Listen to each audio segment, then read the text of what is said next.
Welcome everyone, back to the Top 10 series. This episode is Team Kills, also known as Gank Spanks, which is essentially beating multiple opponents when you're outnumbered for whatever reason.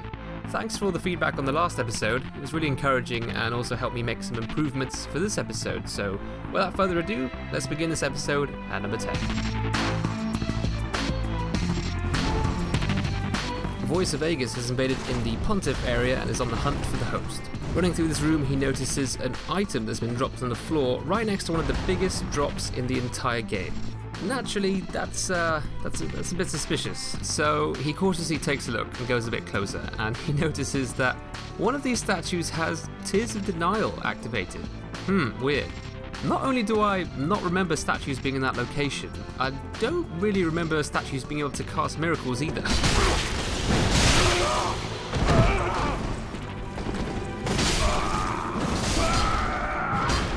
So of course, it was a team lying in wait after setting up that trap. If he had picked up that item, I'm pretty sure they would have blasted him down that ladder to his death, but luckily, he didn't fall for the bait. Lord of Hollows is about to show us a spectacular combo with the Black Knight greatsword against this team of invaders right behind him.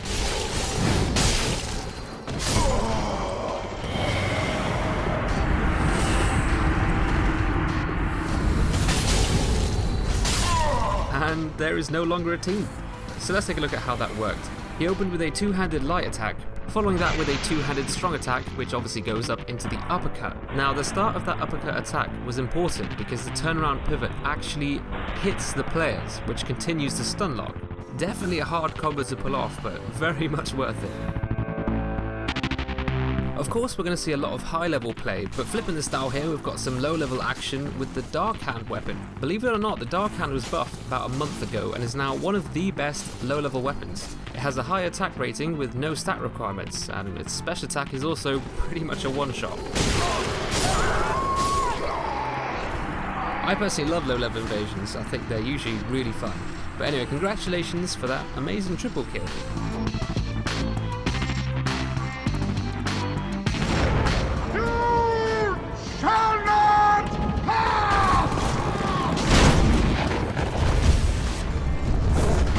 Now this one was definitely not a big team, but a couple people nonetheless get sniped off by a guy in a Silver Knight cosplay at the exact same time the real Silver Knight next to him takes out the host. It's emotional, honestly. A perfect fusion of AI and human working together. That was pretty amazing.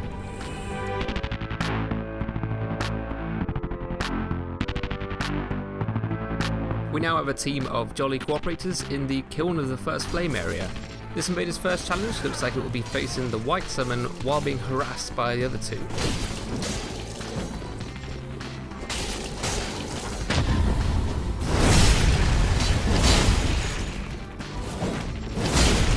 So that is the White Summon down, beaten by a Hornet Ring riposte. There is still two left, and it's clearly going to be a tough battle.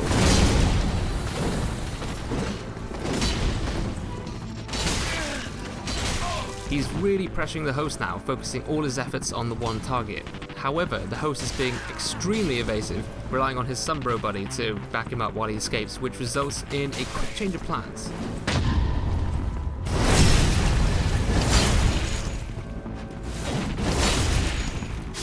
That's the Sunbro down. Very nice weapon switch for that riposte as well. It's easy to forget little moves like that, which can make a big difference in a tense match like this. There's just the host left now, and to his credit, he does stand his ground, yet he gets hit with a profaned greatsword uppercut, which pretty much seals the deal.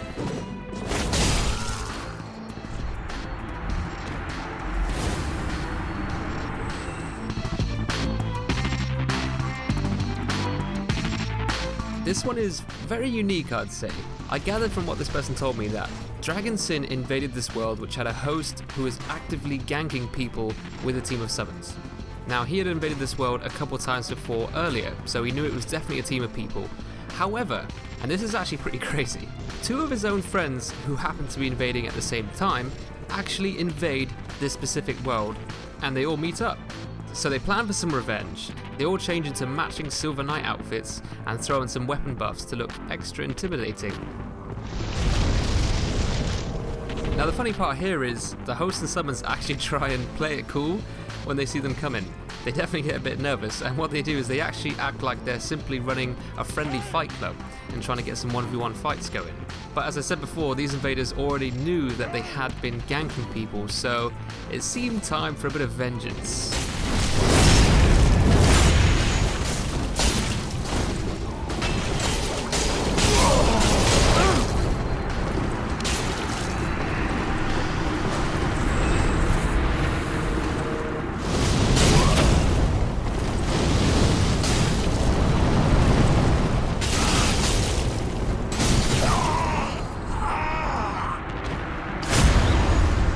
Finishing it off with a synchronized gesture. Wow, these guys had it down. Mr. Shenanigans is staying true to his name here. He's sent in the sneakiest clip so far, I'd say. He's hiding in camouflage, waiting for the team he's invaded to walk on by.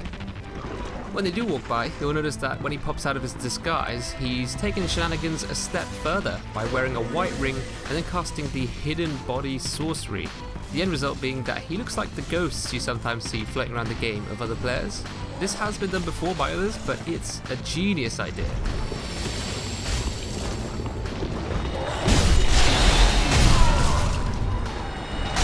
Oh baby, a triple with the Crystal Soul Spear.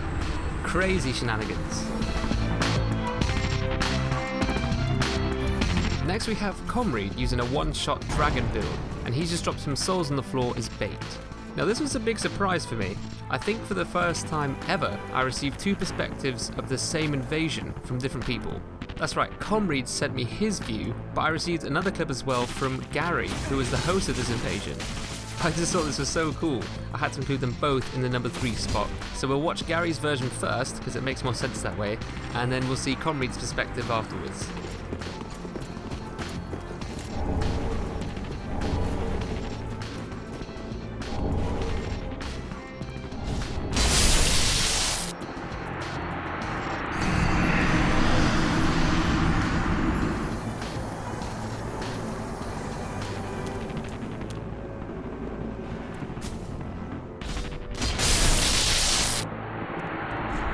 Two for the price of one. That was amazing. Dominic has invaded a really busy bonfire at the wall of Lothric. I don't even know what's going on really, but there's at least 2 summons plus a host fighting him and another red invader, and then shortly another blue dark moon just slides on into the party, and there's a good 6 people in there.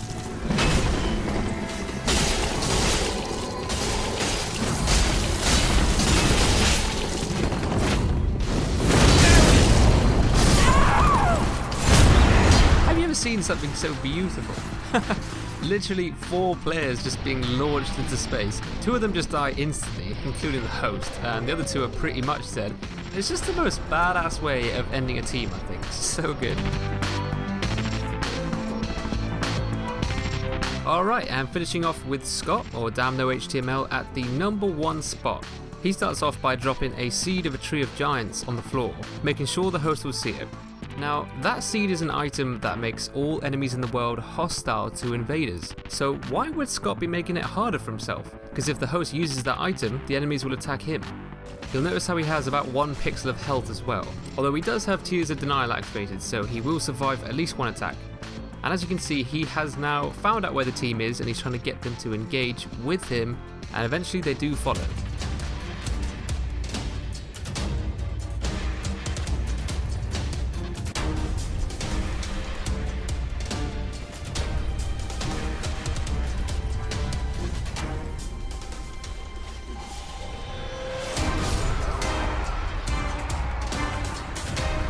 Right, if you understood what happened there, you'll get how insane that was. There's so much that went into this invasion, it's kind of crazy, but basically he had low health to increase his damage output. The Morian's Blade and the Red Tearstone Ring both increase damage when your HP is low.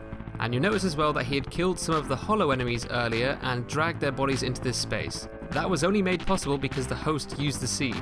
Last but not least, the hex he used was called Dead Again, and it makes nearby corpses explode, dealing dark damage, which killed everyone. Thank you everyone who submitted, participated, and viewed. Next episode will be top 10 creative builds. So that would be using unusual weapons, spells, bows, consumables, and armor. All that kind of stuff. Details on how to submit will be in the description below this video. Just to say something regarding the submissions as well, I actually received 1,000 emails for this video.